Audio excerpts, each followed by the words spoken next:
Hi, I'm Mariam from London. Please like and subscribe. I lived with my parents and my grandma on my dad's side. Grandma was a millionaire, so we lived in a mansion with a pool and even a tennis court. But Grandma was also the meanest lady on the planet, except to me. When Mom made dinner, everything tasted wrong. I've never eaten rice this overcooked. I might as well eat bleach for dinner. But one time, I made Grandma a mustard sandwich, and she was blown away. Look at you, already cooking at 10 years old. My granddaughter is the smartest girl on the planet. Grandma also showered me with expensive gifts, constantly. One time, I helped Dad clean the floors, and Grandma bought me a TV for my room. Look at you doing your chores. This is what you get for being an angel, darling. Grandma scolded Mom and Dad for not spoiling me the way she did. Mariam had a fever yesterday. You two cheapskates couldn't hire a singer or a boy band to entertain her. Even though she was a jerk to everyone around her, I loved being Grandma's little gem. Whenever my parents got mad at me, I had my grandma to hide behind. What is this D on your biology test, Mariam? Grandma, Mom's yelling at me. How dare you put that kind of pressure on Mariam? Sweetie, you don't have to study if you don't want to. My parents really wanted me to become a doctor when I grew up. They would get me all sorts of medical toys, but all I was ever interested in was paints, clays, and brushes. I often imagined myself as a famous painter and pretended to take a veil off a painting I made. Everyone would tell me I was the next Picasso, and I'd say, "Oh, you're all too kind." One day in 9th grade, I decided to sign up for a painting class, but my dumb parents said I had to take chemistry. It's time you start taking school seriously, young lady. We've had enough of your art nonsense. That was it. I opened my mouth and started to scream. My voice should have shattered the windows. Mom and Dad covered their ears. What is the matter with you? Are you a toddler? I think I lost my hearing. Grandma, they're being so mean to me. I don't want to take biology. I want to paint. You two should be ashamed of yourselves. Mariam is obviously an art prodigy and should be painting as much as she wants. We'll compromise then. You will take biology class, but we'll hire a tutor to give you private art lessons. Really? Oh, thank you so much. I knew I was being a little bratty, but if I could take private art lessons, so be it. My art tutor turned out to be a girl from my school. Her name was Layla, and she was in the 11th grade. And I didn't mind having her for my art tutor at all. She was one of the most popular girls in school and looked like a supermodel. I'd always heard about her, but I never got to talk to her before. I'm gonna help you become one of the greatest painters. Soon, you won't even need to go to school anymore. I sure hope you're right. I didn't know you were an artist, Layla. No one ever said anything. Nobody really knows me at all, really. I think I'm only popular because of how I look, but I don't have any real friends. Layla and I spent an hour painting and talking, and Layla was right. She wasn't like most popular girls at all. In fact, she was a little weird. One time, I decided to paint my entire face green just to see what it would look like. All right then, so I guess we're done for today? Actually, I wanted to ask you something. My parents are on vacation for like 6 months, so I'm all alone in my house. Can I stay at your place? I'll help out around the house and give you triple the art lessons. Triple the art lessons? I was gonna make sure Layla could live with us. Oh, for sure. I just gotta talk to my grandma. But my parents happen to be in the same room as Grandma, and they wouldn't have it. Some stranger living in our home? Are you crazy? Might as well invite a robber to live with us. You guys are so unfair. She said she's gonna give me triple the art lessons. Grandma, tell my parents to stop being jerks. Mariam's right. You two are heartless people. Not letting a friend of Mariam's into our home. Not letting her follow her dreams. You should be ashamed of yourselves. I knew then Layla was going to stay with us for as long as I wanted her to. But as time passed, I didn't just do art with Layla. I also talked to her for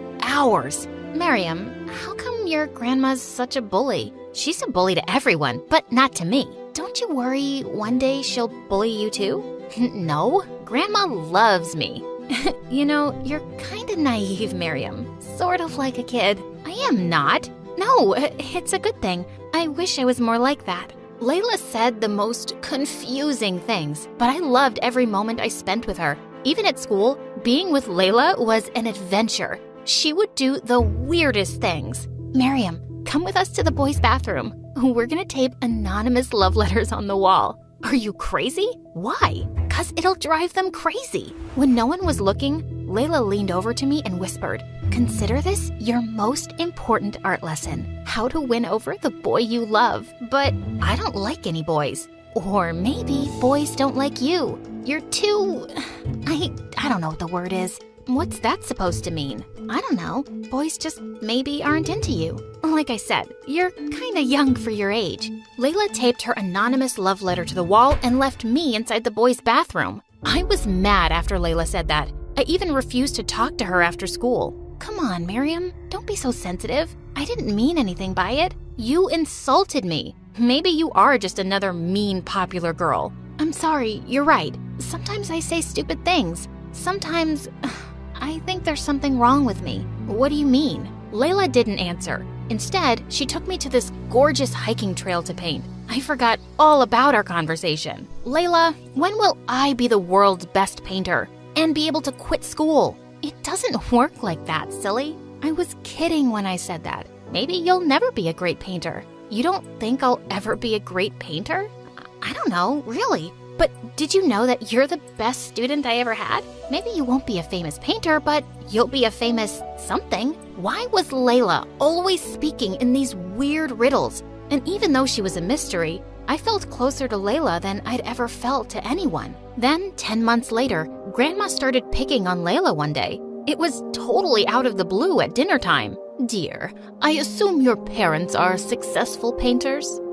No, ma'am. It's just me who likes to paint. My parents are doctors. But like I said, now they're on vacation. On vacation for almost a year? And you haven't displayed your paintings in galleries, started a business, and made something of yourself? Ma'am, I'm only 17. By the time I was 17, I was already starting my own startup. You're a freeloader is what you are. Grandma? Excuse me, but I think I'll go to my room now. I watched Layla get up from the table as her eyes filled with tears. Why was Grandma being so cruel all of a sudden? I was used to her bullying my parents, but Layla? I could barely stand it. I jumped up to follow Layla. Layla, wait! Don't take what Grandma said to heart. I told you, she can be mean sometimes. Your grandma's right, Miriam. I have to tell you something. What is it? I lied before. My parents aren't on a trip. The truth is, I'm homeless. After my parents died, I tried going to an orphanage, but they didn't take care of me, so I ran away and started stealing food and clothes. Then I got caught and got arrested. No foster parents want a girl with a criminal record. I've been living on the streets. So far, I've been able to keep it a secret at our school, but I'm worried one day they'll find out. Oh, Layla, I had no idea. Listen, if I tell Grandma about your situation, she'll understand. She always agrees with whatever I say, no matter what. But when I told Grandma Layla's story, her face turned white with anger. She looked like a statue. I want her out of my house, Miriam. I can't believe I ever agreed to let a filthy child criminal into my home. She leaves today, and I'm calling the police. Grandma, you can't do that. It wasn't her fault. I want her to stay here and teach me art. She's the bestest friend I've ever had. And for the first time ever, Grandma turned her anger on me. You don't know what you're saying, Miriam. You're just a silly child. Layla leaves my house today. Like it or not? Then something inside me burst. Grandma, I've had enough of your cruelty. You bully everyone around you, and I'm sick of it. You have no idea what Layla's gone through, and you have no idea what she means to me. Without waiting a split second, I ran back to my bedroom to find Layla, but she wasn't there. Where had she gone? All of a sudden, I saw Layla outside the window with a backpack. She was walking farther and farther away from our house. I dashed outside. Layla, where are you going? Layla just ignored me and kept walking. I ran up to her and grabbed her arm. Layla, please don't leave. You were right about Grandma. She is a bully, and I finally stood up to her. I don't care about what she wants. I care about you. Miriam, I think you better forget about me. It's for the best. What do you mean? I could never forget about you. You're not my family, Miriam. I don't have any family. Nobody loves me. I'm just your art teacher. That's all I ever was. Before I could say another word, Layla left. I tried chasing her. I never knew someone could run so fast. But after miles of sprinting, I collapsed on the ground and I burst into tears. I didn't get home until midnight. Grandma and my parents stood in the living room next to our giant, fancy fireplace. Grandma's eyes looked like they were on fire. You spoiled, awful child, yelling at me and then vanishing out into the night? I should have you locked up in jail. Okay, let's go easy. She made a mistake. She's still your sweet Miriam, isn't she? She was my sweet Miriam. That was before she became friends with a dirty homeless and spoke back to me. And if she keeps painting, she'll be a dirty homeless too.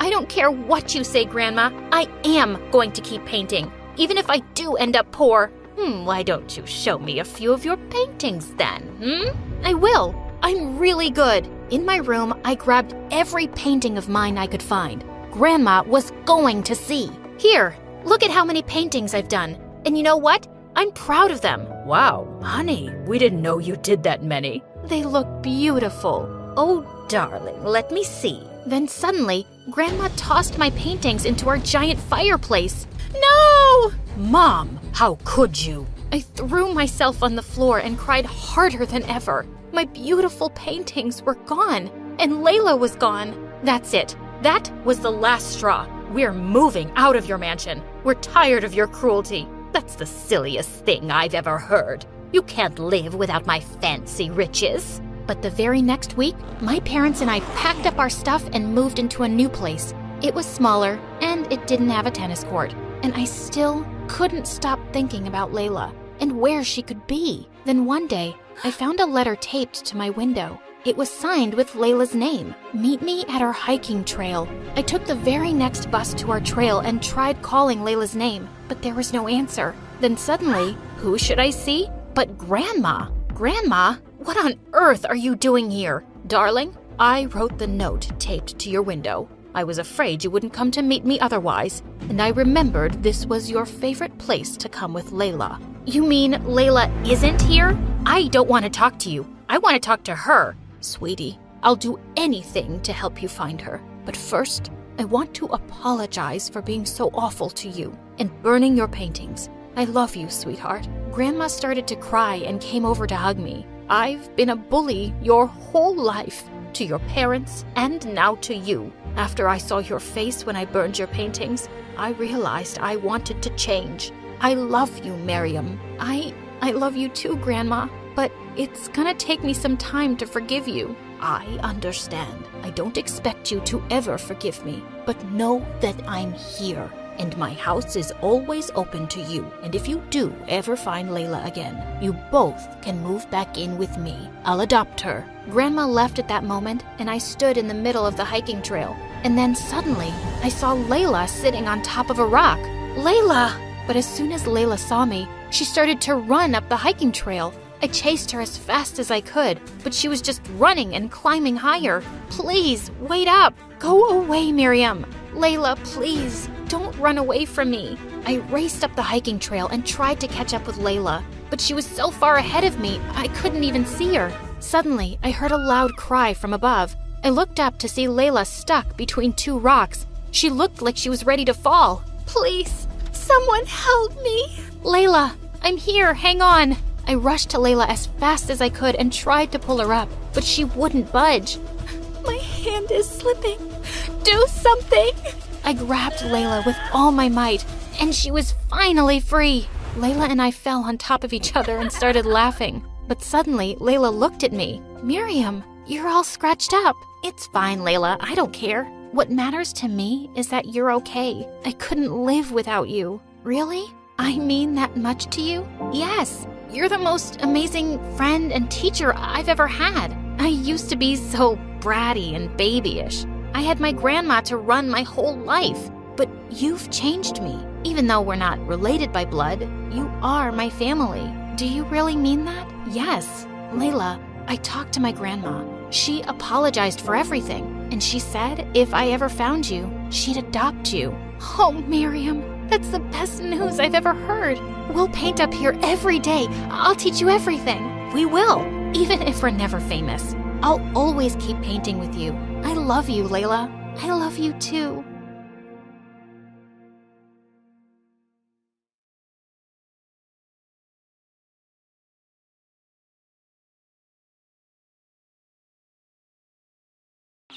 Like most boys my age, 17, many afternoons were spent in my room playing Call of Duty and Grand Theft Auto 5 with my friends. This was a typical Saturday afternoon for me. Sadly, this changed drastically because of the secret my family kept from me. I'll reveal the secret later in the video, so keep watching. During dinner one night, Dad mentioned that he and Mom had to go away on a weekend trip, and I'd have to spend the night with Grandma. I'm 17. Why can't I stay home alone? Because you're not 18. This is not a debate. You will be staying with your grandmother. Staying at Grandma's changed my life drastically. I'll reveal how later in the video. You really better keep watching. We arrived on Friday evening at Grandma's. She hugged me and told me there were freshly baked cookies in the kitchen. Thanks, Grandma, I said as I hustled towards the cookies. I grabbed a handful of cookies, and as I headed towards my designated room, I heard Grandma say something that piqued my interest. Dan, you and Laura need to tell him the truth. I know, Mom. We will soon. It's been 17 years. Dad kissed Grandma goodbye, and she closed the door. I tiptoed to my room. I couldn't help but wonder what secret my parents were keeping from me. Early next morning, Grandma knocked on my door and told me she had a few errands to run, and then she had her book club meeting to attend. She said that breakfast was on the table, and she left money on the kitchen table for a pizza. She kissed me and said she'd be back around 5 p.m. After breakfast, I searched Grandma's house from top to bottom for clues.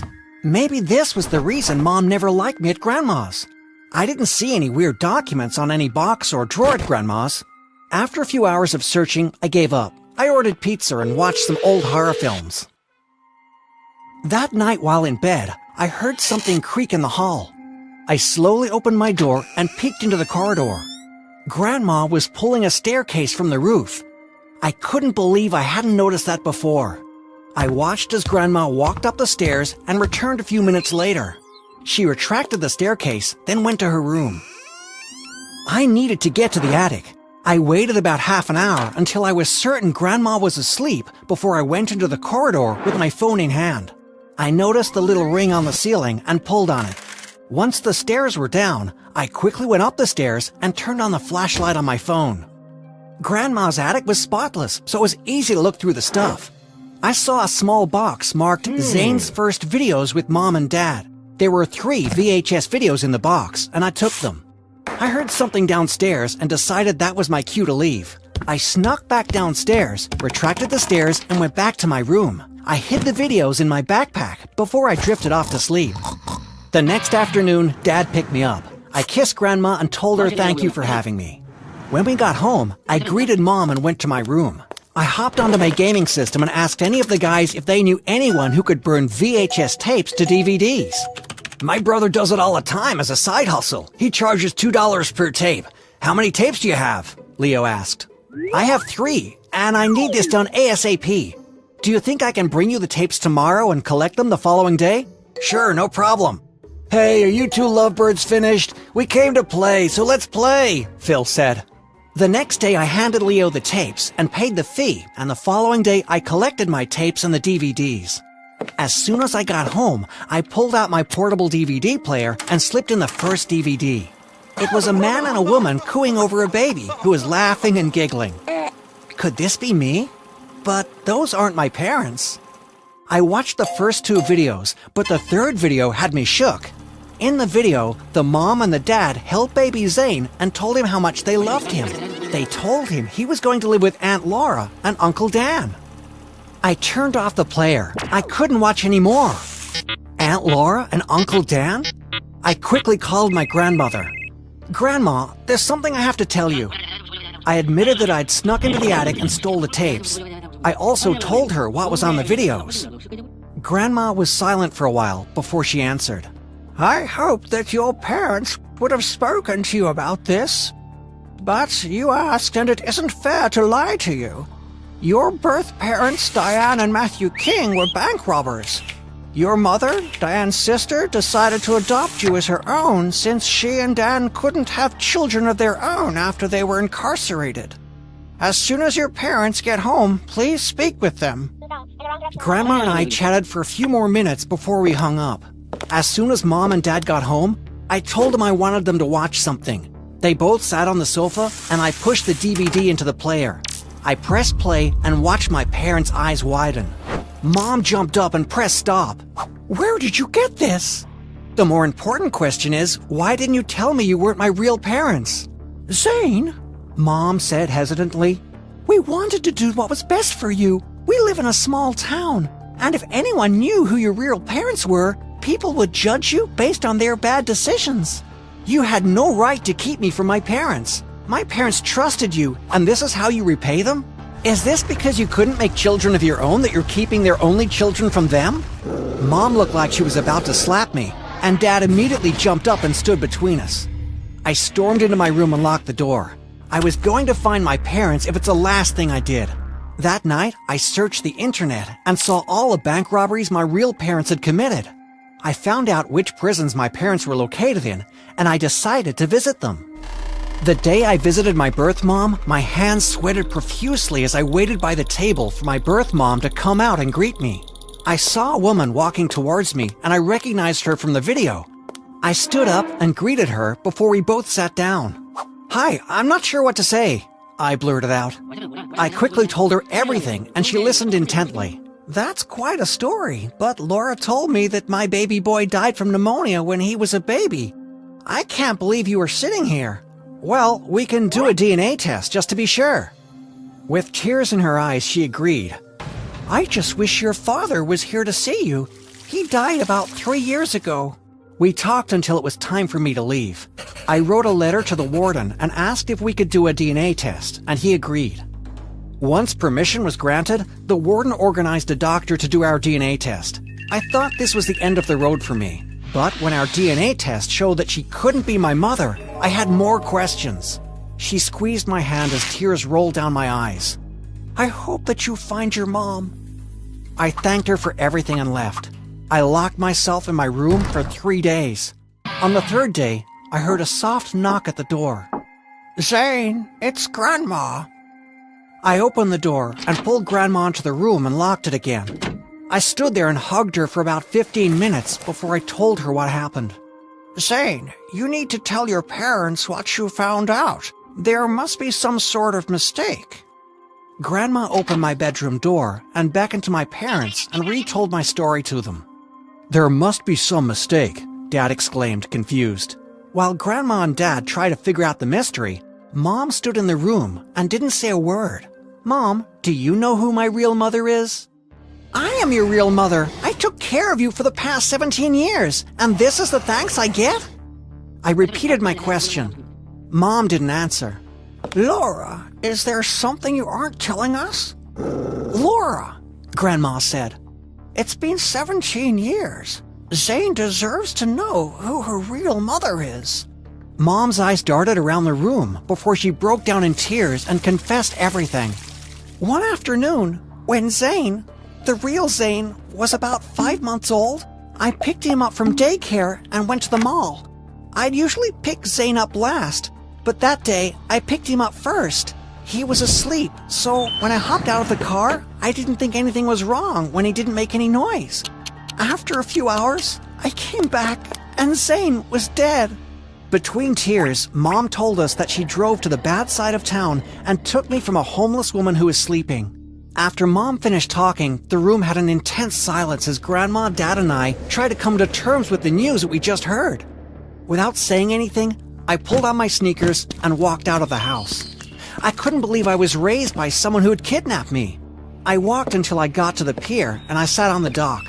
Everything I thought about the last 17 years of my life was a complete lie. Around midnight, Dad found me and sat next to me on the pier. After a few minutes, I placed my head on his shoulder and he hugged me.